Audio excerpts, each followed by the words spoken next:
we have to, like, for marketing purposes, like, not show the brand? Let's make sure we are live. I think we're live. 5, 4, 3, 2. GarageBand. 1. Hit record. What's up, guys? You're listening to the Zack Scriven podcast. I'm here with Gabe Rodriguez, and we're going to talk about living with Asperger's for myself, and then for you, we're going to talk about your gaming career. And finally, we're going to wrap it up with some talk on LinkedIn video. So, Gabe, welcome back to the podcast, man. How you been? Been doing great, bro. Thanks for having me again. Appreciate it. And how you been? What you been up to? Just been working and chilling and drinking some Modelo's. Yeah, so I was, since we last talked, I went to Utah this weekend to bring my mom back from, she went to the Philippines, just got home into LAX, and she had drove her car down here, so I drove her and her car back up to Utah, and then I went home via the airport, and I was at the airport all day Sunday, and then I didn't get on a flight, so I had to go back home to my mom's house, go back. We finally got home on Monday, so it was a little draining, the standby life. Usually I've been pretty lucky, like all the traveling that I've been doing. I mean, I got the first class suites and I get first class and usually make it on the flights, no problem. But yeah, that was unfortunate. But then I got home, and then I was going to go to Dallas, the next day, but Mary got called in for work, so we didn't really have a babysitter, and the flights to Dallas weren't looking good. So I was going to fly to Phoenix, drop Zoe off, fly to Dallas, but then I wasn't going to be there till like 2 on Tuesday. And so then I would have had to stay till Wednesday to actually get any work done, with Intellic. I was going to go there to film some content and meet with them. So we pushed that back to next week. Okay. And I just ended up not going, which nice. I've been really just pushing myself, doing a lot of travel, and I kind of needed a break, So, and I've been watching Zoe this week, so that's pretty much where I've been at. I hear you, man. It's a lot of traveling. Just traveling in itself is exhausting, whether you're driving or flying or anything, changing time zones, man, you're just drained. But it's definitely a process. That's cool, man. It's awesome opportunities that you have. So, keep doing it, keep getting out there. But yeah, I mean, I just working at the tire shop, just getting it done, getting the sales in there and trying to change things, and just redid the showroom today again. Just marketing products, merchandising, getting customers aware of what sales we have going on and whatnot. So that's about it for me. A couple more business conversations here and there, and just hanging out. My mom's about to leave for a week to Florida. She's going out with some old school best friends, so she's gonna have a good time out there. They stay on like a beach timeshare that they have, that one of the sisters has. They're just gonna chill, kick it, and then Laura gets back on August 10th. Yes, so that's where I'm at, man. It's where it's what's coming down the pipe for me. So let's dive right into it, man. Let's talk about what life's been like with Asperger's. What is Asperger's? For those that don't know or who are not aware, what is that like? What is it? What does it look like for you? And how have you come to realize you have it? And what are some things that people should know about people with Asperger's? Well, I'm just gonna kind of recite what it says on Google. Pull it up, Jamie. Pull it up, Jamie. Asperger syndrome is a condition on the autism spectrum with generally higher functioning. People with this condition may be socially awkward and have an all-absorbing interest in specific topics. Gosh, I wonder who that could be. Communication, training, and behavioral therapy can help people with the syndrome learn to socialize more successfully, which I have been doing. Look at all the networking and traveling and speaking and video that I've been doing, but it's a conscious thing I have to work at. And I was reading that people with autism, like in social scenarios, they actually have to work harder to like look at everyone's body movement, like actually process it, where it's not as natural for like I forget, there was a name. It's like like basically normal wired people versus like people that are wired differently. On the spectrum. Yeah, or not even Asperger's. Like there's all these D's, like ADHD, ASD, BS, all these other disorders that are just people really just wired differently, and that kind of there shouldn't be a stigma necessarily attached to it. That if that's why I'm talking about it on the podcast, is because if I feel like if I bring education and enlightenment and advocacy to the situation, then people with the condition can not only realize it and get help, but also kind of be more self-aware and like struggle with it less. I mean, like I was in high school, always felt like I didn't fit in.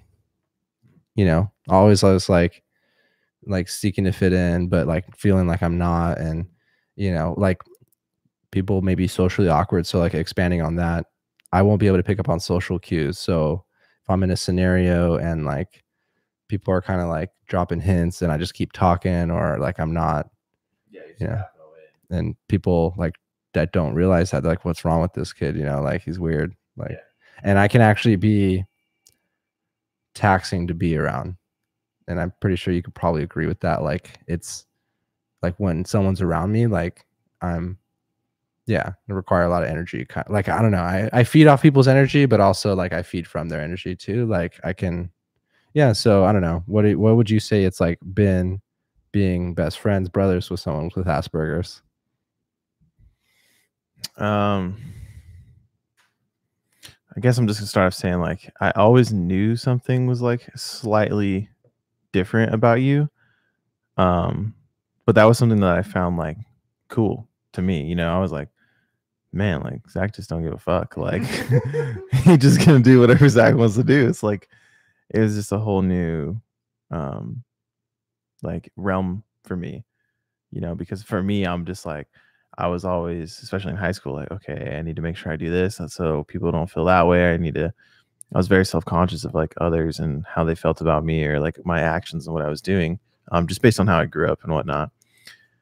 But there's definitely those times where you're hella taxing to be around, and it's like just too much and I can't handle it, so I just take a break, or like, all right bro, see you later. And just like, okay, this fool's going off the deep end with Big Connect videos for the next 4 weeks. Like, I'm just gonna just leave this fool alone, and all I'm gonna hear for the next freaking 3 months is Big Connect. So just you're gonna go through just funny little spells like that, and just different things. So, but I mean, you're just another human being, like everyone has their own quirks, and everyone's got their own problems that they're dealing with, self-conscious, or ignorance, or arrogance, or pride, jealousy, you name it. Everyone's dealing with something, you know what I mean? So being best friends or brothers with someone who has Asperger's is just like being best friends or brothers with someone like any other person. Sometimes it's a little hard to excuse me, Modelo's. Sometimes it's a little hard to get like your point across, like my point to you.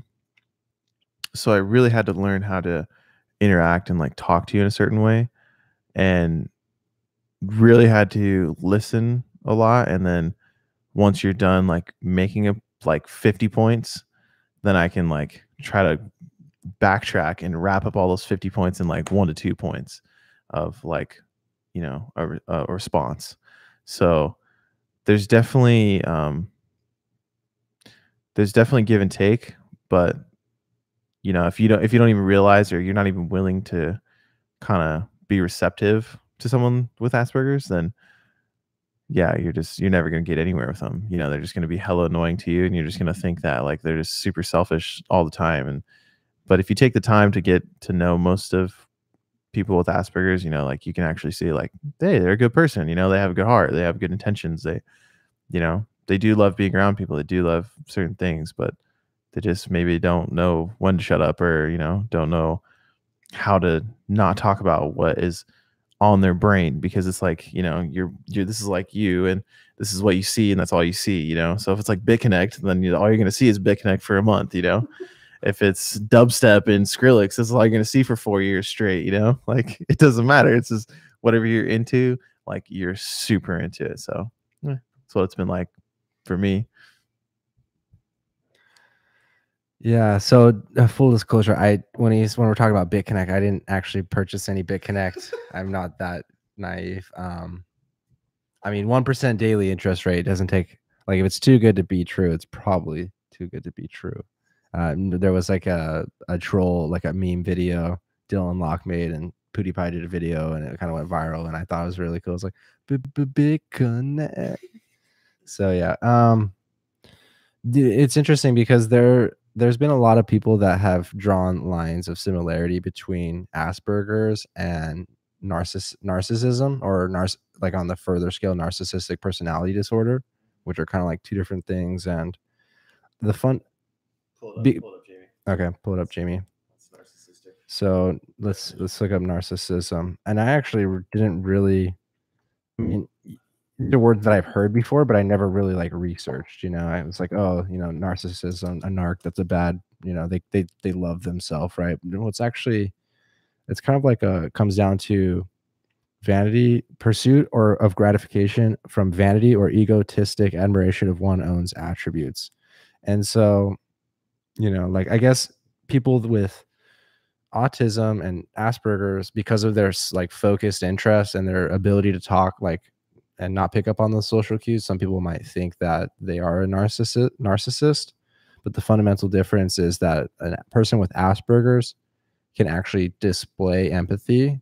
They just have a hard time communicating it. Whereas a person with narcissism, it's like they really lack that connection in their brain. Like, they're basically hollow, and they get all of their validation from external. They have no sense of self. So like, they're like, in a way, it's kind of sad because like they're not even aware that they have that issue. I'm able to consider like, hey, I'm maybe, you know, selfish in this scenario, and maybe I'm hurting this person's feelings. Like, I'm actually trying to self-reflect and make sure that I'm not that, or yeah. So I don't think that I am. I don't know.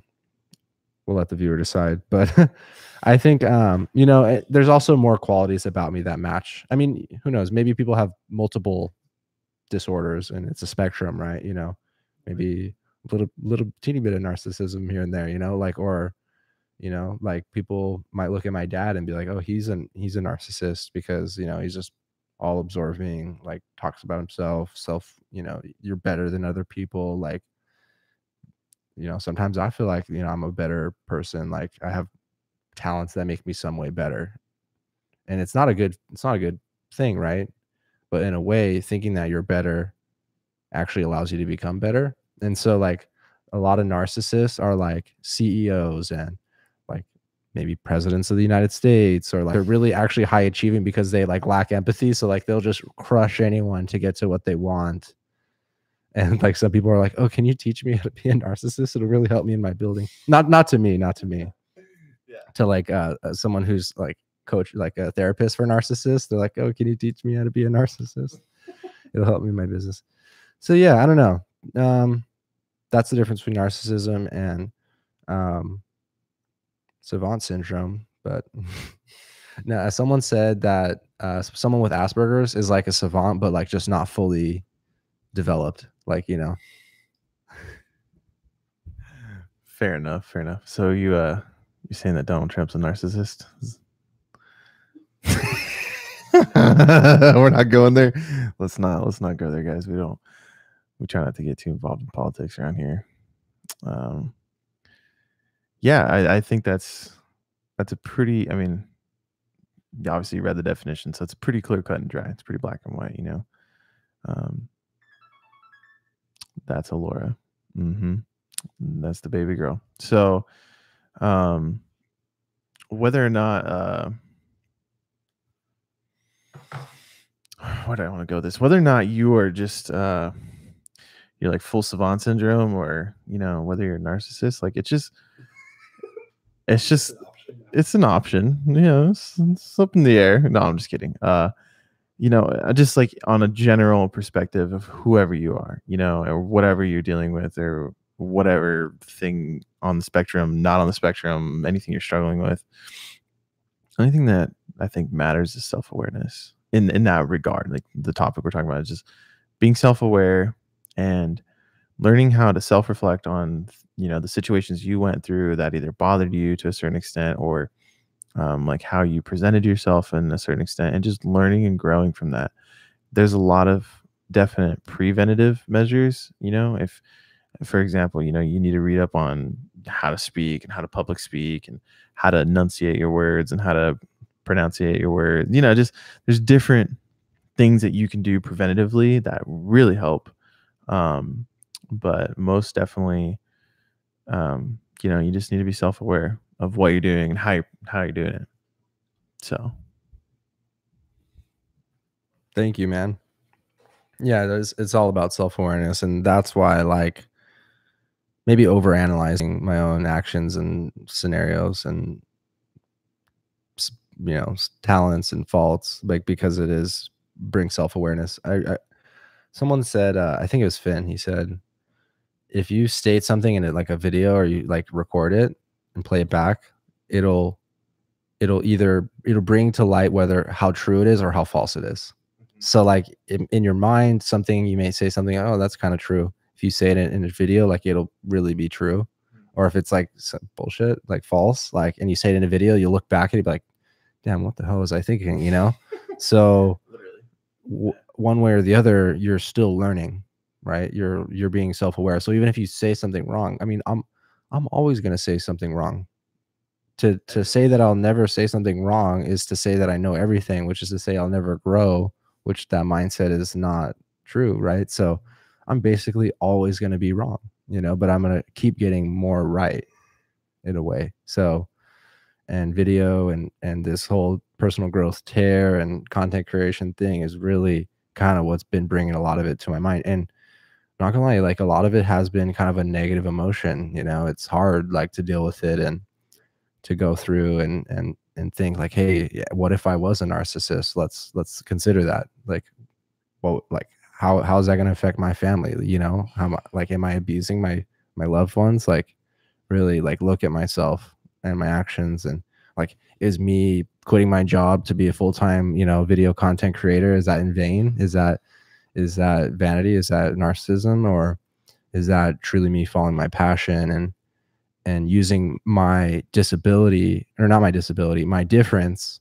my disorder, my Asperger's, as not a hindrance, but use it as an example that you can still achieve your dreams and goals despite whatever setbacks or at odds you are with, right? Because some could say that I may be at odds for being someone on camera, or but I'd say not. Look at me, I'm doing it. Yeah. No, I think that's absolutely amazing. You're setting an example, you're trailblazing, as always, and never fails.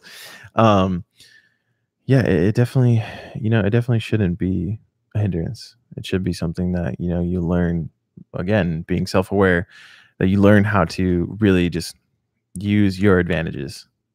God gave you advantages, learn how to utilize them. It's pretty clear cut and dry. But I definitely know what you're saying when you're saying like, man, when you're reflecting on all these things, like, what if I'm this? What if I'm that?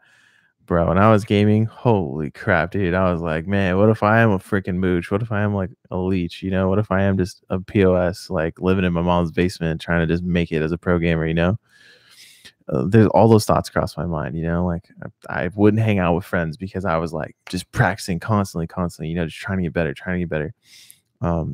Eventually it all paid off. But I think that through that journey of chasing my passion, I learned so much about myself. I became so much more self-aware of just the small details of my personality, what I'm capable of doing, what I'm not capable of doing, being realistic about that, and really just putting my nose to the grindstone and saying, hey, if I really apply my mind and I really want to do something, I can do it, and no one can stop me, and no one can take that away from me. Like nobody. Especially in the leadership role. Holy moly, dude. Because everyone's just like, hey, man, you're the shot caller. Like every game I ever played, you're the shot caller. You're the shot caller. Like, it's constant. And I'm just like, oh crap, dude. Like it's a lot. It's a lot to have that role constantly on your back, you know, like having to lead and stuff. And you know, I'm not trying to say like I'm all this like fantastic great leader, then everyone should follow me, because I made a lot of mistakes along the way too. You know, I was a dick a lot of the times. I was way too over like analytical. I didn't really take into consideration a lot of other people's feelings. It was just more about like results. Like that's all that matters, you know. But along the way of growing and getting from, you know, an older age, going from, you know, amateur to pro, I learned how to do and manage all those things and be able to manage people better, manage their feelings, and just really develop a strategy on how to lead more efficiently through all that. So I can only imagine, you know, what you're going to be learning and what you are learning about yourself and Asperger's and how to communicate with people and relationships and how it's going to affect you and Mary and how it's going to affect you and Zoe growing up and like just, you know, your family, everything. Because you still start to catch yourself once you get into hindsight point of, you know, when you get a year or two down the road doing this, you'll start to catch yourself where you're just like, damn, I was a dick. Like, how did I ever act like that? Or how did I ever like think like that before this? You know, that's just what experience does. And I think that comes from anything that any person does in life. You do it long enough, you chase after something, and you really just apply yourself, then you're going to just learn so much about yourself. So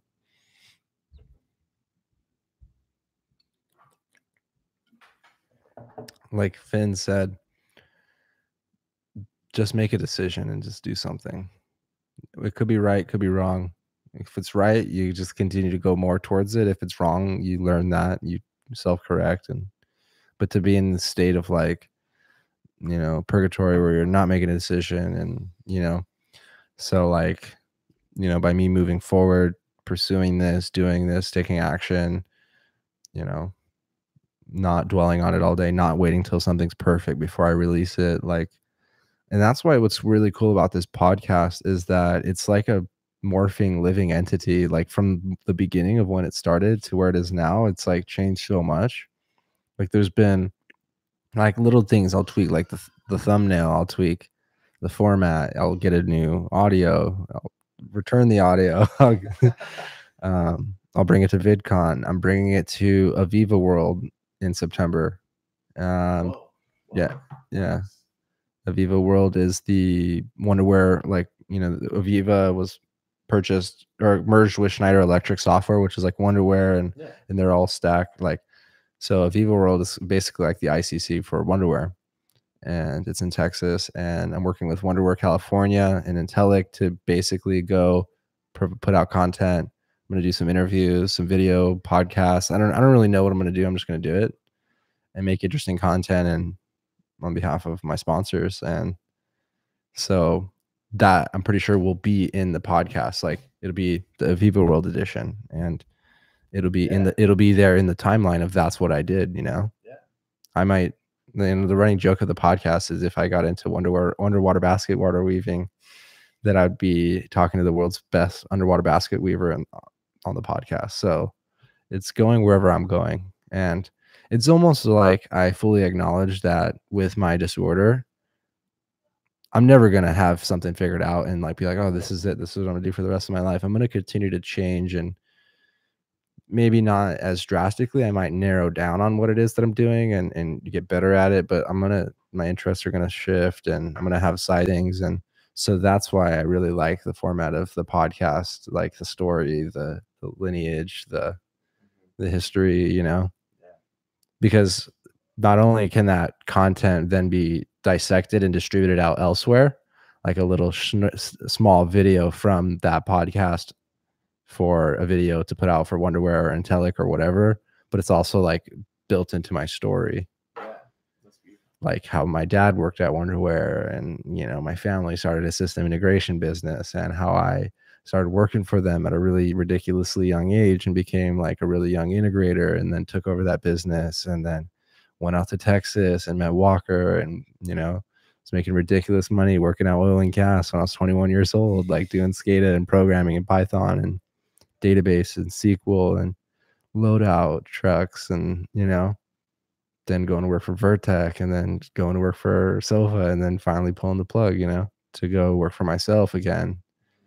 And yeah, so that's the story of the Zack Scriven podcast. I started the first podcast episode like February with Brandon Coin.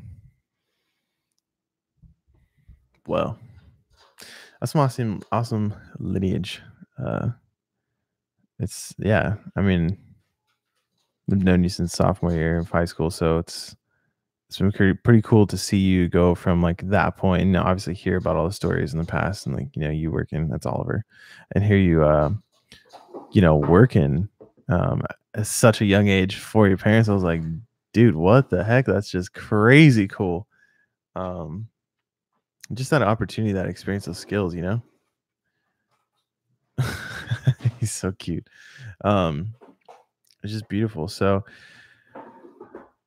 I mean, in a similar way, that's what gaming was for me, and at this point now I'm pursuing passion to either get back into systems integration and or run a business, which pretty lined up to run a tire shop if I can get it going and get this one turned around, which is definitely looking really good. So we'll see what happens. But man, I can't really express enough like how excited I am for you to go through this process of chasing your dream no matter what, just because of what it did for me. I mean, like I said, just management skills. Like I learned skills in gaming that literally apply to what I'm doing today. Like just today, like giving someone an incentive, like basically a promotion, like more or less. Oh yeah, you're going to make 5% on labor now, dude. Like, hey, like I learned those type of things in gaming. It's like, hey dude, like I'm going to need you to, watch over these things now. Like I'm going to pass the buck to you. Like I'm going to, share the abundance and the resource with you. And in turn, you're going to get like better results out of it. And like the whole team will then function better because I'm not having to do as much. So just learning how to like delegate and apply resources and like use your teammates and learning your teammates to the best of their ability. You know what I mean? And that's exactly like what you've done with Asperger's and like with yourself and realizing like, okay, I'm a savant and I'm just going to be a freaking savant and no one can stop me. And I'm going to go for this and it doesn't matter. Yeah, I guess I've always kind of known. Yeah, I guess I've always kind of known that I was different and just kept rolling with it. And I don't know what happened. It's really just been the whole video advent that's really kind of made me more self-reflect on it. It's because of kind of some people that I pissed off and maybe some things that I maybe shouldn't have said or didn't quite get social cues within the LinkedIn community. And, I love the LinkedIn community, but if I can't pick up on social cues and I offend someone, I mean, I'm only at fault to an extent. Like if they maybe had known me or, known that I had Asperger's and we kind of talked and we can kind of get to a deeper level of understanding each other, then maybe people will be like, okay, Zach's just a little bit different. Like he doesn't really mean bad. He really means well, but you kind of you're like, all right, bro, I gotta go right now, so like we'll talk about this later. And I'm like, okay, love you. Yeah. Oh wait, no, but don't say that. You know what, dude? It's something I learned. I mean, just in life in general, and especially through gaming and sports and all that, everything. People are gonna talk shit. People are not gonna understand you, and people are gonna think you're crazy. I still remember when I went to Dallas, 2010, MLG, Halo Reach, and I still remember the effect that I had on the other players and like how they perceived me prior to being there, right? Like of the competitive community. Now my teammates, right? My teammates, they loved me. I mean, I would carry, so that of course they're gonna love me, but like the other community like hated me because I was so good. Like I was good. Okay, I'm not saying I was the best, but I was like good enough in the amateur community to make like a wave. And because I was able to make a wave in the community, then therefore there was negative attention towards that. Yeah. Yeah. I mean, we were down like 0-2 in the series, you know, best of 5, right? And then playing capture the flag, and we're losing literally 0-4, about to lose, and 5 to win, right? Literally about to lose. And like look over at my I'll never forget this moment in life. I look over at all my teammates, right? I look to my right because the captain always sat in the far left. And literally everyone's heads is down. Like everyone's just like my one teammate was dead and he had his hand on his face. Like everyone was just so distraught, right? I remember looking over and I was just like, fuck this. I'm gonna win. And I looked at the clock. Snipe was about to spawn. I was playing on Zealot. And Snipe was about to spawn. So it's like a 3-tiered level, right? So you have your top, your mid, and then you have your bottom, which is very small. And it's like a big ring. This is basically a big asymmetrical ring. And I was like, Snipe's about to spawn. I'm gonna go for it. It was 7:20. Snipe spawned at 7:20. It was 7:25. So I had 5 seconds from the time I spawned to get over to the sniper, pick it up, and just go ham, right? So and they had the flag in hand, bro. They're running with it. They're you know remember how you throw it, and yeah, they're literally rallying the flag. Here I come, and I'm like, no. I out DMR this kid for the snipe. And then I'm one shot. Okay. So one shot means, for all you those you don't know, you've lost all your shields. It only takes 4 shots to kill you, and 3 shots to the body, and then 1 shot to the head to finish you off because you have no shields left. Right. So I'm one shot, I have no shields. I get snipe.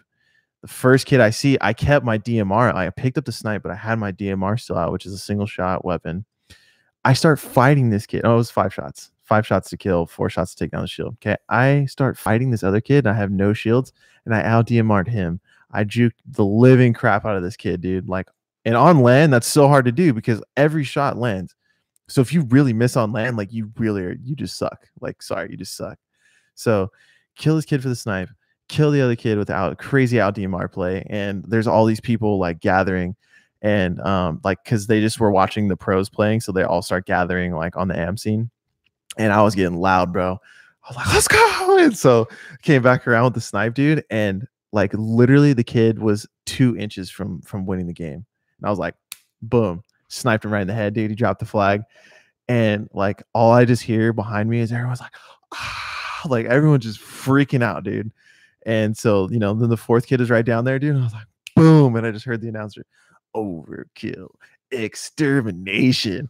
And then I look at my teammates, I'm like, run the flag, let's fucking go. So I start freaking out. Everyone's morale like immediately changed on my team, right? And of course I'm talking shit because these guys have been talking shit to me online for like months leading up to this event. Like they're just like, oh, like you're nothing, like you're crap, yeah, dude. It was, yeah, the community's dirty, bro, especially the gaming community. It's like people are always going to talk crap, right? But when it really came time to show up or go home, showed up, bro. Clutched up, killed all 4 guys. We literally, and there was 7 minutes on the clock, and we won by 4 minutes. We from 0-4 came back and won in 3 minutes.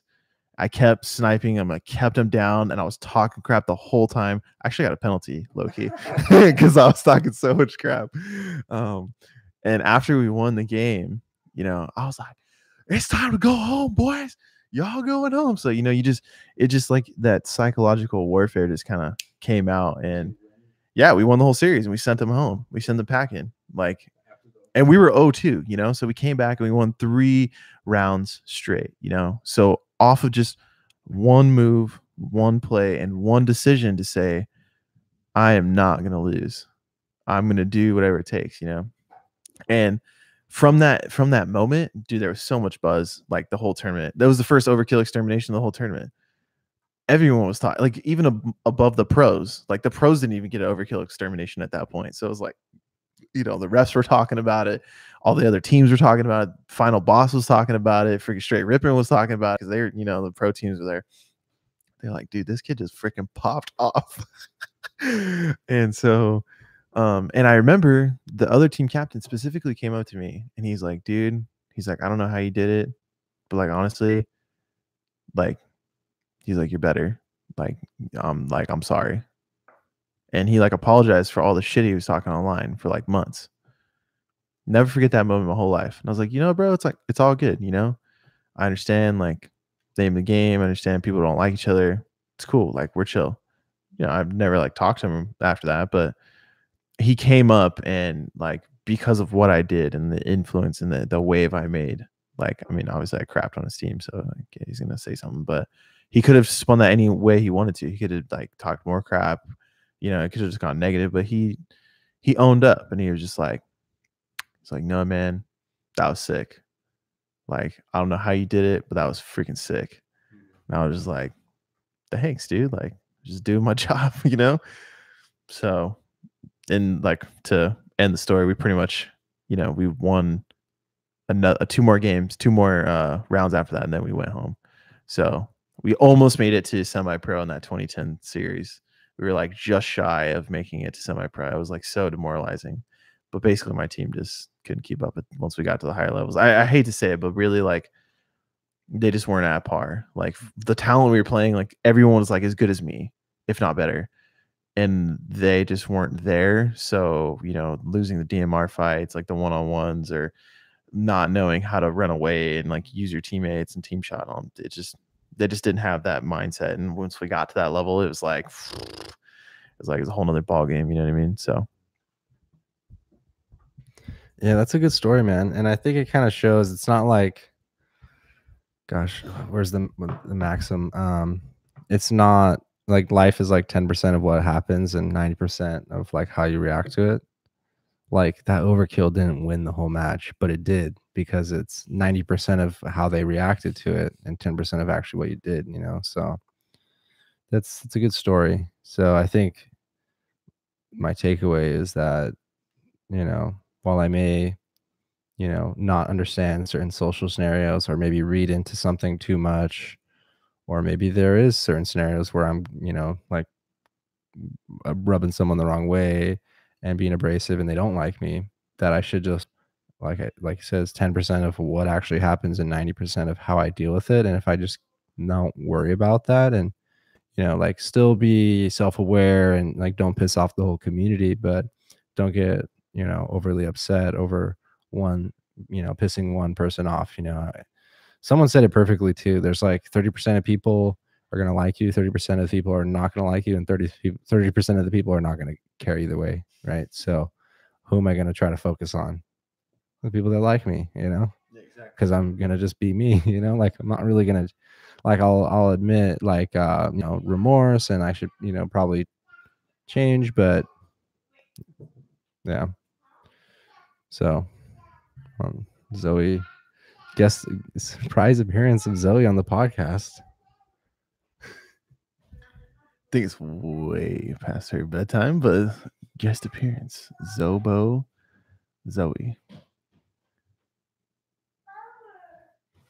Hi, Zoe.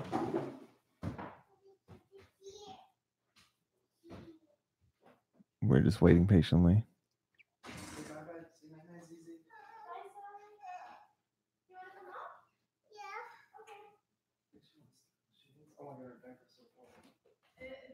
All right. Well, I'm left to my own devices here. So, going off of what Zach just said,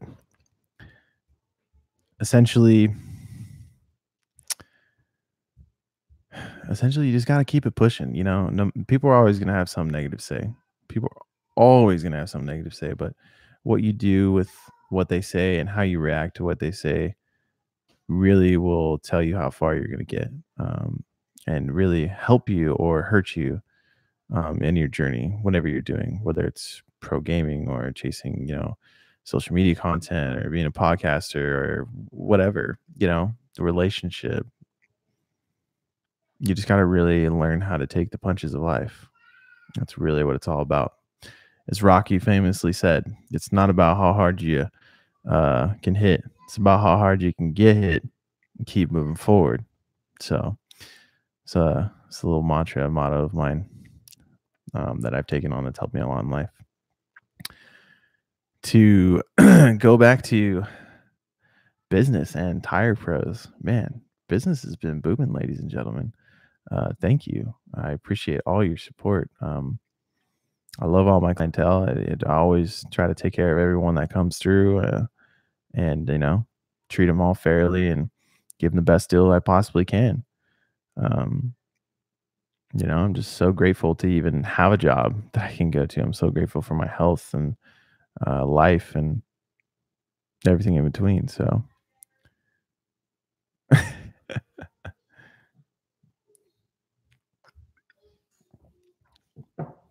so that's what's been cooking for me.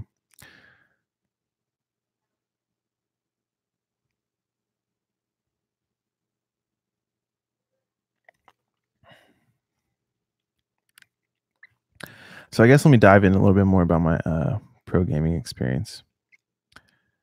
So when I was 12, I was playing professional Call of Duty 2 on the PC, and I was playing in professional level tournaments as a 12-year-old, playing under someone else's account so that they can get credit for it because I wasn't old enough. From that point on, I moved on to Xbox 360, got involved with Evil Controllers, was sponsored by them for a little while, playing Modern Warfare 2, kicking butt. I remember playing game battles back in the day with Zach here and getting absolutely frustrated with this fool because he's a savant and just had to try to take a shot instead of just staying put like the game plan was set out, and us losing matches. But it's fun. Gaming was always just a part of my life. It was a huge escape for me, for sure, to get it brought away from all my at-home problems in life and just different issues and things that I was going through. And he returns, trying to keep the light going. And so, excuse me, holy Modelo. So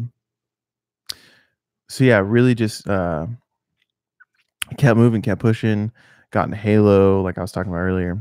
And then eventually I retired at 18. And which is weird to say, but I did. And I hung it up, was done, and I came back to it after being saved by the Lord. That's something that I felt a really huge calling to go after and to kind of use as a ministry to, try to help people and, share my story of how he saved my life and, how God affected me and the change that he put in my heart and just everything around me. So I really went after it and, pursued what eventually came to PUBG. So I started with League of Legends. We started a team called God's Warriors and Community, which just, as far as a competitive standpoint go, just failed miserably. The impact we had on certain individuals was great, Bible studies and worship nights and just kind of like, leading some people to kind of push their relationship with Jesus even further. That was awesome. And life experience, definitely. So, I went to League of Legends first, and then I went to Overwatch. I was kicking the ass in Overwatch, man. I was pretty much, I think, 100 points, 200 points shy of top 500 in North America. Like, I remember playing against professional, I played against Agilities, who's actually on the Overwatch League to this day. I think he plays for Gladiators, LA Gladiators. I was playing against him, smacked him up. And like, he was messaging me. He's like, there's no way that you're at this elo, blah, blah, blah. Like, there's no way. Like, who are you? Like, I know all the people that play like this, and there's no way that you can play like this and play at this elo. Like, you're smurfing. And I was just like, maybe he has Asperger's. He did not have Asperger's for sure. I literally was just like outplaying him mentally. Like, I got into his head and I stayed into his head and I outplayed him because I knew who he was. As soon as I saw his name, I was like, oh, frick. Like, this is going to be a hell of a fight. From the get, like, right out the gate, dude. I was just, and we were playing Tracer. You know Tracer, right? The 3 blinks and then the recall. Dude, it was nuts, man. We were having the most insane Tracer fights that I've ever had in my life, like, playing that game. you know, we'd get like 2-3 blinks, and we were counting like each other's blinks and the third blinks, and we knew when to like try to fight and use the recalls, and it was freaking nuts, dude. Using doorways and rocks, and it was crazy. It's just crazy fun. You know, but he was messaging me. So then from Overwatch, I eventually landed into PUBG, PlayerUnknown Battlegrounds, Battle Royale, like the Hunger Games. And dude, there's so much freaking strategy that goes behind playing a Battle Royale and trying to win successfully that people just have like no comprehension or clue of how to do, like just based on the amount of different teams that I played with. Holy crap, dude, it just racks my brain, like how people think they're like ever gonna like, you know, have something successful with it, but they can't even like keep consistent results. You know, I literally developed a strategy that had me into placing in every round 1st to 6th, like literally every single round. And that's what it's all about, because you play a series, right? You play like 5 games, and the amount of points you place over that. And this was eventually, I developed a strategy. It took a lot of failure, getting like last place, or, you know, 10th, 8th, 15th, whatever. So eventually I developed, okay, this is what you need to do. This is how you need to do it. And this is how you need to react in the scenarios. And it's really all it's about, is coming up with a set of like basic strategy and rules to say, okay, we react like this because, you know, A, B, and C. And that's how we address this situation. And like picking those priorities and like having the gun skill to get you out of bad situations was what really flung me above the top, and then eventually landed me on a pro spot on a team. Now, unfortunately, that team is a bunch of goons, so like it didn't last extremely long. There's a whole drama and fiasco behind that, which we'll get into it in later time or later in the podcast. But yeah, you know, and I had my professional run and my chance at winning the Berlin tournament, which is probably going on right now or just finished up. The PGIs, yeah. And something, I think it's PlayerUnknown Global International Qualifier is what it basically was, is what we were playing in. And I was literally playing with like TSM and Ghost Gaming and who's the other God damn, I can't think of their name right now. I could see their Optic Gaming. I could see their logo. I was literally playing with all the big names, like across all boards. And it was like playing at that. There's nobody else. You're literally in the like 0.1% of players. You're in a lobby of like 68, 70, 72, 68 players that are literally the fucking best in the world. And it's the trippiest, and you're there and you're fighting against them, you're killing them, they're killing you. Like, you know, it's one of the craziest feelings. It's like, okay, if I'm in the NBA, right, and you're playing against like LeBron freaking James, like ain't no one better right now in the league. I'm not gonna start an NBA debate, but ain't no one better right now than LeBron freaking James in the current NBA. So it's just one of those like trippy feelings. So, you know, when you go to your LinkedIn events and, you know, you guys are on the cutting edge and like you're hanging out with such and such or whoever. So, you know, I'm not going to say any names, but, you know, and they have like sick followings, you know, or they have like great content that they make. Ain't no one better. And that's a trippy place to be in, because you're like, man, like I'm here, like I made it. So that's just kind of like my explanation of how like I rose up into professional gaming, and kind of like touch on a little bit of what it's like. But tell me a little bit about this LinkedIn content creation, dude, like this journey and how it's going for you, and you know where you're at with it and where you want to be. Dude, man. So you're talking all about that gaming. That was when I was gone, and right now I'm just getting the mic, so I gotta reflect on all of that. Internal speakers. Oh man. Let me just You're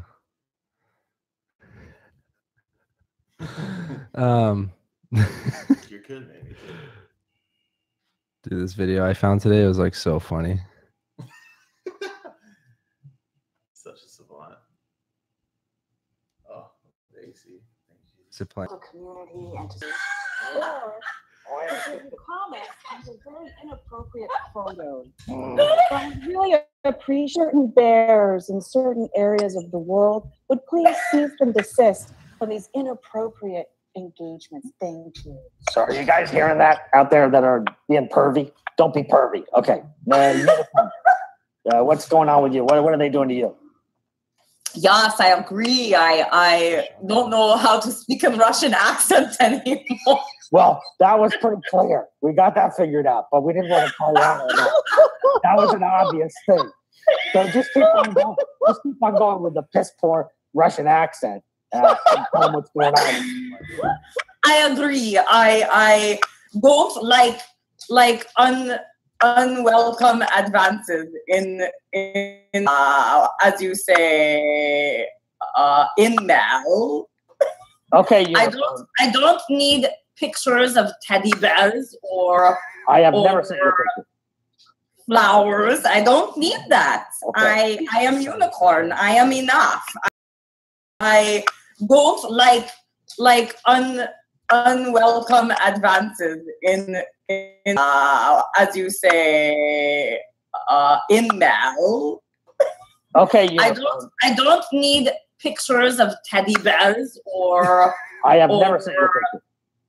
Flowers. I don't need that. Okay. I am unicorn. I am enough. I need your stuff. Okay, good. Unicorn figured out. Now, context we can use. Yeah. Okay. Now, This is pretty funny. Everybody's listening. Now, okay, Fox, you're gonna wrap it up, and I'm counting on you. You're allowed to curse on this one if you want, but don't go too bad. Okay. When I get these messages, I go, "What the fox?" What the fuck? That's very good. Get it? You guys, people, get that? Her name is Fox. F-O-X. There's a little similar. Right. And then I block or I disconnect from you immediately. So yeah, that video was like funny, you know, like they're dancing with their teddy bears and they're like, oh, you know, they're talking. It's kind of cute. So I want to schedule a chat with Bobby the Bear, you know, and be on his podcast and just talk about LinkedIn video and stuff. But yeah, it brings up a good point, man. Like, you know, I feel like guys are probably inappropriate more often than they realize, you know, and that, you know, shit like that's not cool, man. You know, shoot, maybe I've been guilty of it too, you know, but I think the point is that, you know, and they put a funny spin on it with the things and stuff. But yeah, you know, it's probably not comfortable being them, you know, trying to put yourself in their shoes. It's got to suck, you know, unicorn is enough, you know.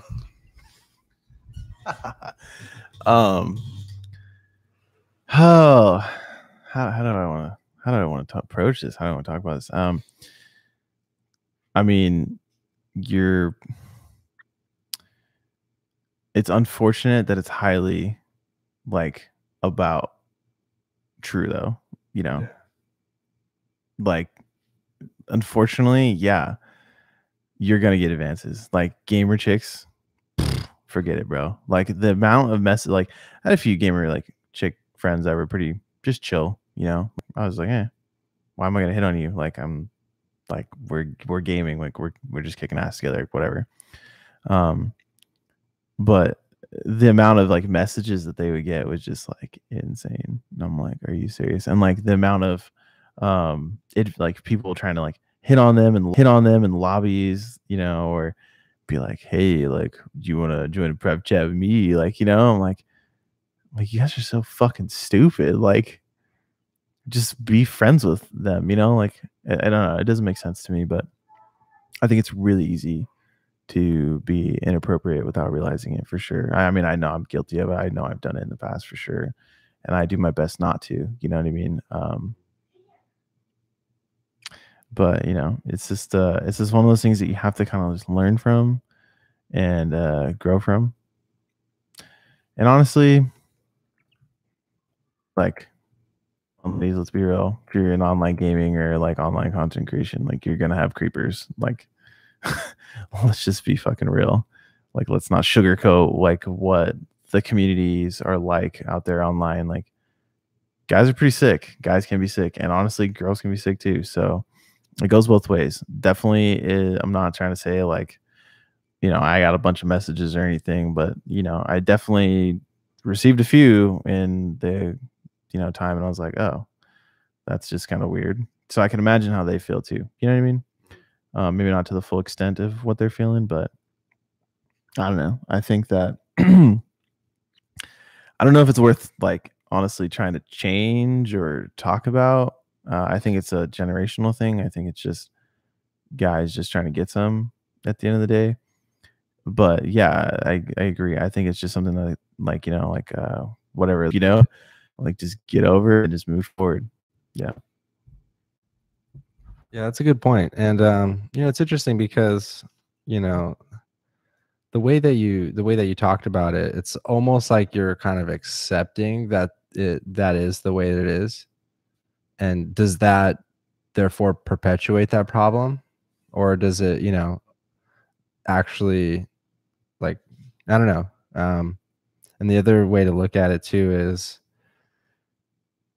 they're like, guys can be horny, and girls can kind of subject them to their sexuality, and then therefore also, like, they'll get creepy messages and stuff like that. But also there's probably scenarios where that works for some of those guys, and so they probably wouldn't be doing it if it didn't work, at least in some scenarios. So not saying that that's right, but also, like, you can't like have your cake and eat it too.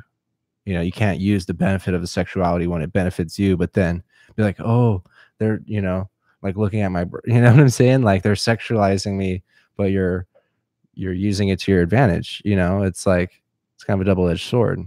I don't know. And I probably am going to be called a misogynist for even saying something like that. But,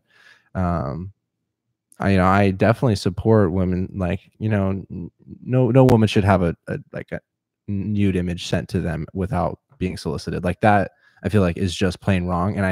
And that's what makes me actually look at those guys that actually do that. It's like, what is wrong with those guys? Like, how unself-aware are they, or does that actually work? And like, what is wrong with those girls that it works on? Like, we're all fucked up people. It's kind of weird. What's up, Brandon? Thanks for joining in the live stream. We were just talking about how you were on the first Zack Scriven podcast, and how the Zack Scriven podcast is like a living entity, and how much it's grown over the last, almost half a year, and to a thing that I do now. And it's crazy. And so, yeah, thanks for joining in, man. It's good to have like long-term homies, that support each other in the grind, although my computer fan like freaking doesn't work anymore because it's so loud, because I feel like I was mining it 24/7, and my CPU fan I think is overheating, or I don't know, maybe I need to basically build a new computer so I can have a nice streaming PC and have the thermals be quiet, and it just gets so hot in the garage. That's why we're set up here in my garage, or my living room. So right on. Well, yeah, what's up, Brandon? Well, welcome viewers. To stay on topic here, yeah, I'm not talking about it in like a way that, yeah, it should be accepted, or it's something that they need to accept, but it's like,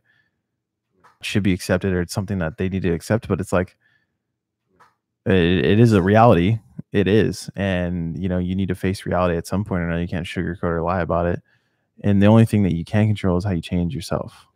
You can't change anyone else. So why are you going to sit there and try? Or like, that's like all these, I hate to use it as an example, but all these like super mega lefties that are just like trying to implement, like in Cali, that are trying to just like force all their views on everyone else. It's like, bro, you can't tell me like how I'm supposed to think. You know what I mean? Like, I'm gonna think and have my own opinions.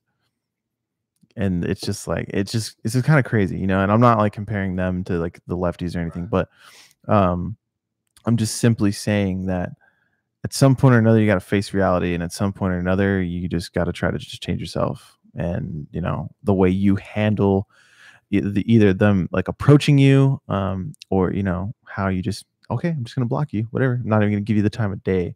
It's unfortunate that it's like that. And I don't agree with it. It's not something I do or ever tried to do. But it's an unfortunate reality. So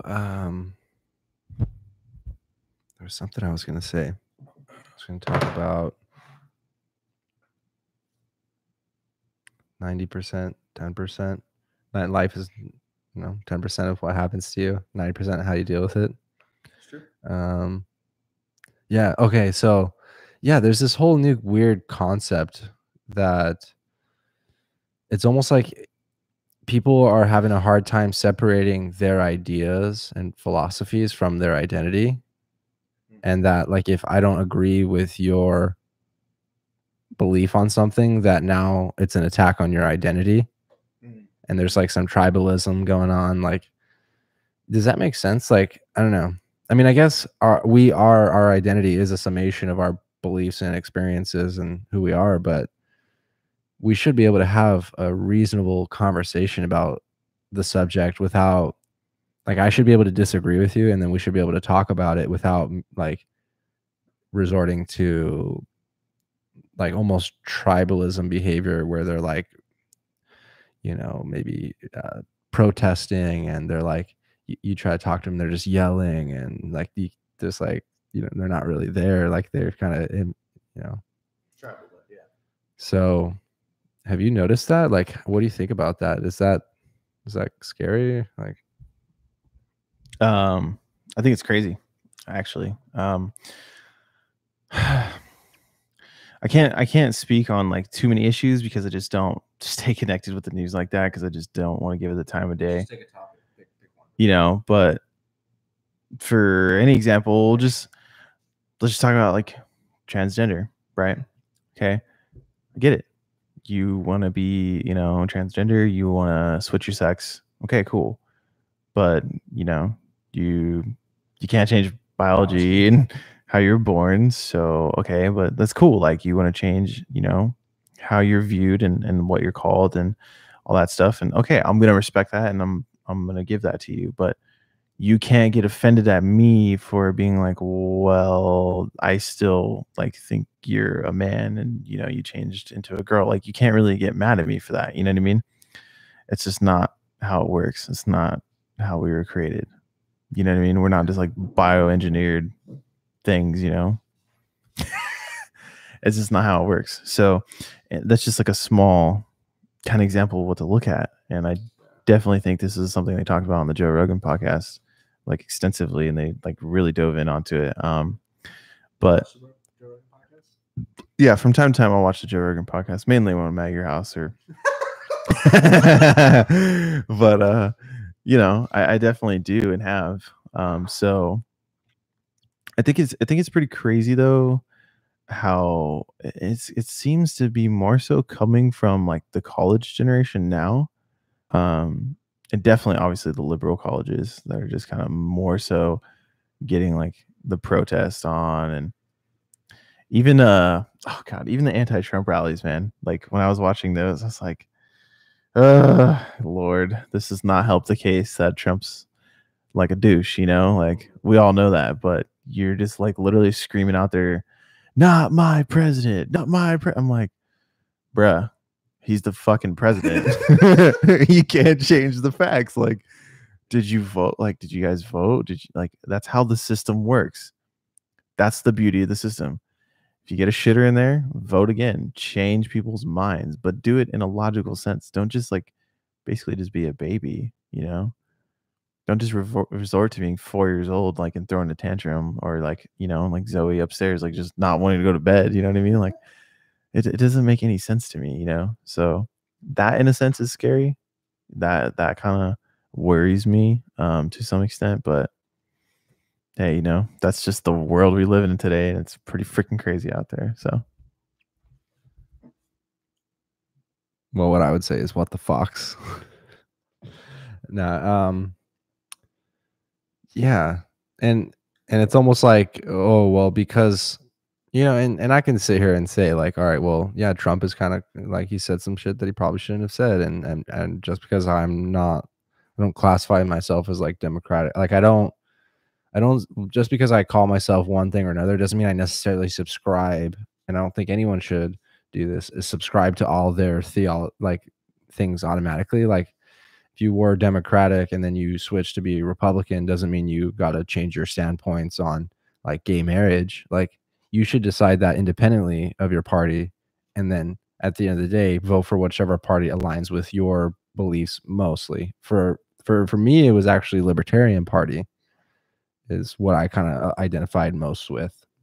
And I knew they weren't going to win, but I still voted that way to represent my, my vote, So but generally I guess I am a little bit more conservative, which is kind of an outlier. It's kind of weird for me being young and being conservative and being a white male also, like like look a little Mexican, so like you may not fall, like I kind of, like there's this whole thing, it's like reverse racism, it's like I can't say anything because I'm Joe Rogan and I'm a white male and I'm a skinhead. I mean, I'm definitely conservative too.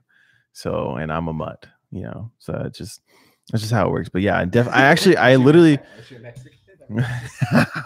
I'm part Mexican. But I literally actually had this conversation with a customer today, and he was a paisa, he's a Mexican guy, and he's like, he just kind of looked at me, and it was kind of funny, and I know it has something to do with how I like speak, especially when I speak to customers, because I speak with intelligence, intellect, but not to say like Mexicans don't speak with intellect, but a lot of them just like kind of have that homie talk, that like family talk that they just kind of speak to each other. I just don't speak that. I'm just like, hey, this is what it is. Your tires got alignment wear on them, because the outer edges and this and this and this. And they're just kind of like, oh, well, yeah. You know what I mean? So for example, my manager would just be like, hey, like, in Spanish, like, hey, like, you really need to do this. Like, it's going to benefit your tires, it just kind of just go about it in a different approach in different ways. So,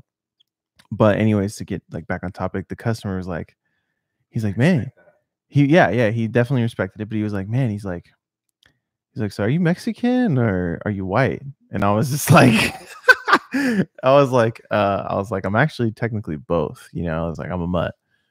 He's like, that's kind of cool, man. Like, he's like, you can go to, like different places, and basically saying like, yeah, you can hang around with like white people basically, or, more or less, and, hang out with them. And you can also still go and hang out and party with Mexicans. That's kind of what he was getting at. But he was just like, man, that's like really cool. And it's kind of coming from a business standpoint, Yeah. Because we were talking about how he's starting his own business and stuff like that. So just the different respect level, how people view you. It's very interesting, but it's very true. Like, people are racist. I think it's like inherent stereotypes, and it's just kind of how far you take said stereotype. You know what I mean? It really is, like, in your mind, and I think in most people's minds, like a white male conservative is just like basically like a Donald Trump. Like that's who you are, because that's what he is. You know what I mean? So they just kind of automatically get associated with it. Just like me, like I'm a Mexican, like all of us are a bunch of wetbacks that jumped over the border, and picked strawberries in a field somewhere, like it's just like so far from the truth, but that's so much of like what the stereotype is. And I think it really just depends on, as a person, as an individual, how you push that, and how, like, where you stand with it. And really, again, 90-10, like you're saying, was it 10% of like what you do and 90% of how you react, right?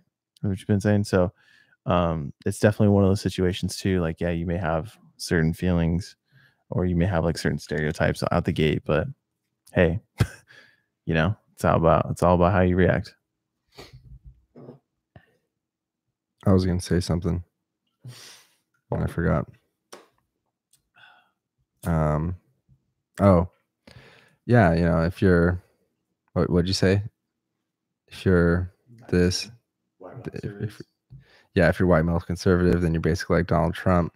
Yeah. If you're, if you're black, you're good at basketball. Like if you're, like if you're Asian, you're good at math. I've actually, I found it interesting. Like, there was a girl who was Asian, who was on the Joe Rogan podcast, and she was voicing her side that it's not as much like Asians are genetically smarter. It's more so their culture, their focus on the school and academic system, that they therefore do better on tests and then, you know, do better like in getting into colleges. And that some colleges are actually making them have a higher score to be able to get in. So they're basically discriminating against Asians. That's crazy.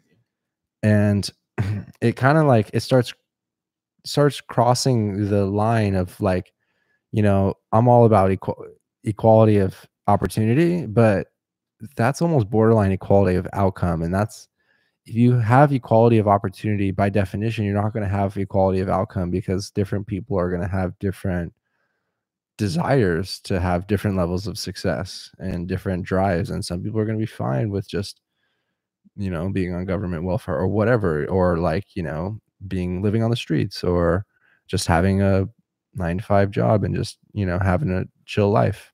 That's completely fine for all those people, you know.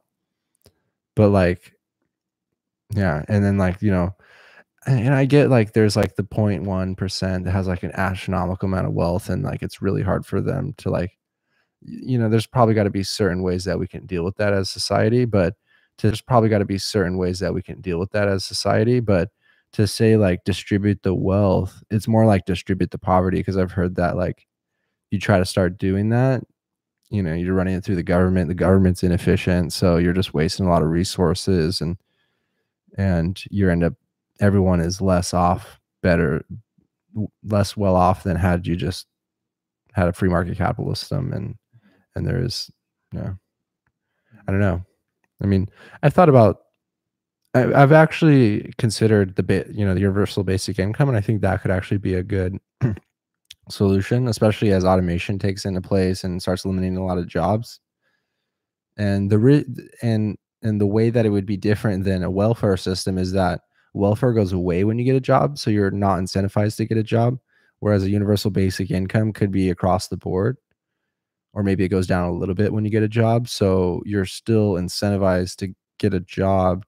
You're more so have like a safety net to be able to fall back on to follow your passion, like when you were doing gaming, or like me right now when I'm doing the media, that kind of gets your bare necessities covered, like maybe $1,000 a month or whatever, right? Like whatever the number is, that, you know, it'll help out our economy. I don't know. So I would consider that idea, and I'm conservative generally speaking. So that's kind of, I don't know, like Elon Musk talked about it, Mark Zuckerberg's talked about it. I'm not against it, you know. I'm not against, and I don't think anyone's against improving our society. It's just going to take a combination of both parties, all people coming together and not like trying to distance themselves and push the other side away, like to actually come together, make decisions that make the most sense, not form into like polarization, like, oh, you know, if you're left, you believe this, if you're right, you know, you believe that, you know. And Yeah. I don't know, but I'm also like kind of a conspiracy theorist. So like I think that there is a certain level of, they, you know, put the two sides against you and neither of them are really good, and I don't know, you know. Yeah, They're all a bunch of corrupt assholes. Let's be real. That's just our feudal government system that we have. No, there's good people in there. It's good people on both sides. It's definitely spun into a war, you know. War, you know, produces. It's definitely spun into a war, you know. War, you know, produces. That's how it goes. You know, people are gonna profit off of war, whether it's a political war or Vietnam or, you know, Iraq or whatever. Someone's making profit. Just how it goes. Someone's got to sell guns. Someone's got to sell ammo. Someone's got to sell tanks, missiles, the whole nine. This is how it goes. That's so crazy. It is. It is crazy, but it's very true. Someone's profiting, and in our capitalist, you know, society, in our free market society, right? That's where it goes. It's how it goes. People are gonna want to take advantage of that wherever they can. So, because, you know, people are inherently greedy and want more. They want money, and especially when it comes to war, there's big money. So, or oil or whatever. But generally speaking, I don't actually think that universal income would work in our state and like where we're at as a country. I think, I mean, we'd have to really be in a controlled environment. Like I think what Elon Musk is really talking about is like his Mars society he's trying to create, and I think somewhere like that it could work. Um, you know, somewhere where it's a new plane, a new world, so to speak, like a new playing field, right? Where yeah, you're gonna start out that way. You know what I mean? You're not gonna freaking oh, okay, like let's just change the entire, you know, state of the government. Let's just pull all this money out of our ass that we just don't know where it's gonna come from anyways, and start giving everyone a universal income. You know what I mean? It just doesn't make it doesn't make just logistical sense, you know, on a financial level. So the numbers just don't add up. Do I think it'd be sick? Yeah, I'm down to get a couple $100 a month just for being a freaking citizen of America. But do I think it's possible at this time? No. I think there'd have to be a lot more restructuring. And like I'm saying, I think it really needs to be in like a new environment. But yeah, I'm definitely on board with you and conspiracy theories. We've had insane deep talks and lots of research hours into conspiracy theories. And honestly, a lot of that shit is offensive to a lot of people, man. People get so butthurt. Like, let's just be fucking real. 9/11, inside job. That's my opinion. Stamping it, sign it, send it off. Like, the hell with it. That's just what I believe. From what I've seen, the evidence and all the facts that I've kind of researched over time, and even remembering the day and like watching it as a kid and being like, that's not what happened. Like, I don't remember that. That's weird. Why did this random ass building fall? What the fuck was that about? You know what I mean? So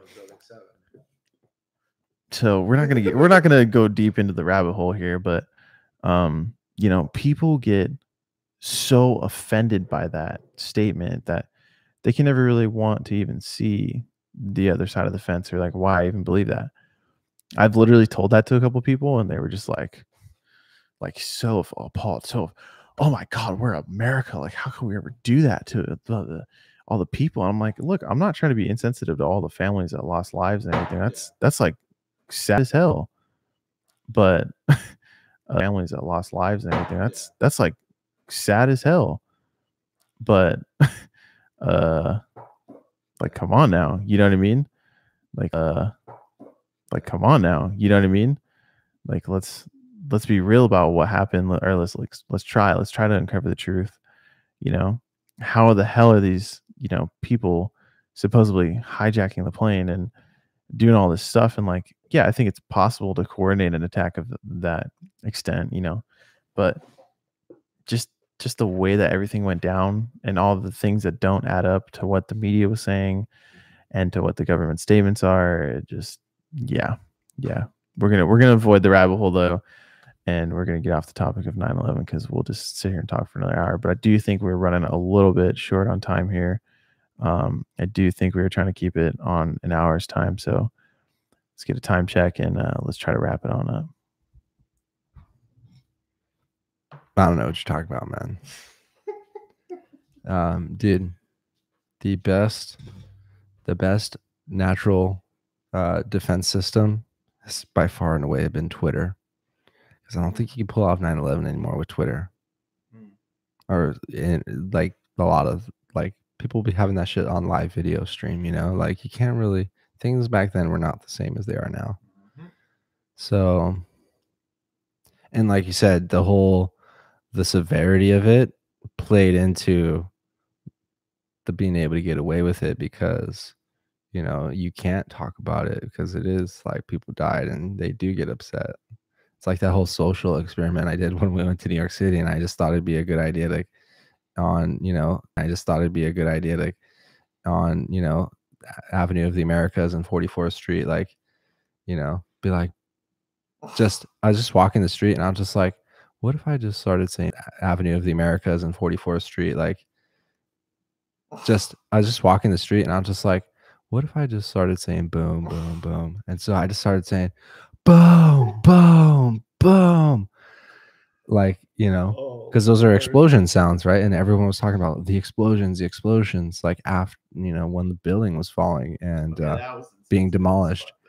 And just to see if people would make that connection. And boy, did they make that connection. And they did not find that funny at all. And I wasn't even really doing it to be funny. I was more so just doing it as a social experiment to see, you know, and this was a few years ago. So, I mean, it was well over like 13 years, 14 years after it happened. And it like, I mean, the other day when I went to New York-based flight attendant crew, I was filming in first class and they're like, you can't do that because the terrorists are going to see the video and they're going to know exactly how many feet it is from your chair to the cockpit, and you're going to be feeding the terrorists information. Yeah. I did not argue with that because there's no arguing with that. Yeah, it's not. Because they are emotionally scarred and not logical. I mean, let's just be real. You could Google like the plans of the plane. Like someone could pay someone to go fly one flight if that's really what they needed to go do a terrorist. Like terrorism's kind of bullshit. I mean, it's a real thing, but like the fear of someone could pay someone to go fly one flight if that's really what they needed to go do a terrorist. Like terrorism's kind of bullshit. I mean, it's a real thing, but like the fear of the terrorism is not going to stop it. You know, like the terrorism is not going to stop it. You know, like you knock out one group and you just make a void. You know, you knock out ISIS and then now some other radical group takes over their spot. You know, like I don't know. It's kind of a weird thing, and I'm not an expert in it either. And I'm not an expert conspiracy theorist, but like. I don't know, man. John F. Kennedy is just got to be something beyond what we actually know that happened there. Oh God, we're diving too deep into the rabbit hole here. What's our time? Where are we at with the time right now? We say we're trying to 120. We'll keep it under an hour. Jeez, Louise said, okay, let's do an hour, and we pass 120. So, Joe Rogan podcast, man. John F. freaking Kennedy, dude. You know, there's actually a theory that someone showed me the other day, which I'm just kind of like, They said that the driver shot him. And I was like, what the fuck? Like, what are you talking about, the driver? And he was trying to show me like this image of like basically, you know, a CIA weapon, which is like a silent, you know, a silent pistol. More or less, that doesn't even look like a pistol, just basically like a gas chamber kind of thing. And I was like, I don't know about that. Now, do I think that Lee Harvey Oswald shot him? I think that was a planned thing. I mean, look at what JFK was trying to do. Look at what he's trying to do and who he's trying to piss off. What exactly was he trying to, the National Reserve or whatever, right? He was trying to stop them from ever coming to existence, if I'm not mistaken. Is that what the whole thing was? Can you look it up for me? What is it? The National Reserve? Or whatever he was trying to stop, right? Which is basically the big banks. I do know that that's more or less the general. I actually know about that detail. Really? Well, I mean, why do you think they would kill JFK for? Like, just to kill a president? He was actually standing for something, you know what I mean? Yeah. Shit. You have it? Yeah, I'm pulling it up. Yeah, let me see. So anyways, yeah, I really don't think that Lee Harvey Oswald shot him. I think that actually have something. I think that one of our own killed him. I've actually seen a pretty compelling video where the follow vehicle, the one right behind them, you know, there was several guys and it was a open top, you know, they're standing. One of them had an assault rifle that, you know, the decoy like create the pandemonium, and then either by accident or by intention that the assault rifle bullet from the car behind them was actually what killed him. and there was a distinct difference because like the Lee Harvey Oswald bullet was like a full metal jacket, so it just went through and through and through and through. Like it went through his shoulder, hand, thigh, leg, like the seven entry and exit wounds, right? None of those had any shrapnel, but the one that went through his head went in and then out and blew out like it was a but the one that went through his head went in and then out and blew out like it was a round, like an assault rifle round. And so that he went backwards. His head went backwards. Interesting. I thought. I saw it. I don't know. Like it snapped, yeah. Like it did some shit, but yeah, that is pretty crazy. I mean, I know he was doing like the whole. I thought it was more so related to the space thing, but I've heard that it was that. And I don't know personally. My stance is not as compelling on the moon landing conspiracy theories. I think that we are actually that we did go to the moon. I don't know. And it's like, yeah, just because you agree with one conspiracy theory doesn't mean you have to subscribe to them all, just like, you know, politics or religion or anything like that, right? Just because I'm Christian doesn't mean I hold myself accountable for all Christians' acts that may, have been wrong or, The Crusades. Yeah, look at the Templars and the Crusades and all that stuff. That was some gnarly shit if you don't know about that. If you don't, you need to research it. But they did that all in the name of God and all that stuff. So yeah, man, this just goes back to the whole point of, you really need to be self-aware.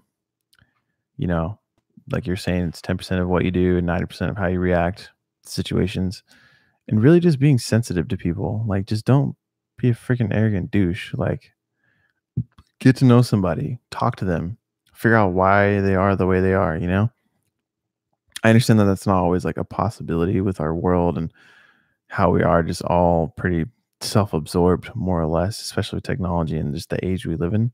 I get it, but honestly, the most meaningful relationships that I've ever had, I mean, especially with my future fiance, just getting to know somebody like on a core level.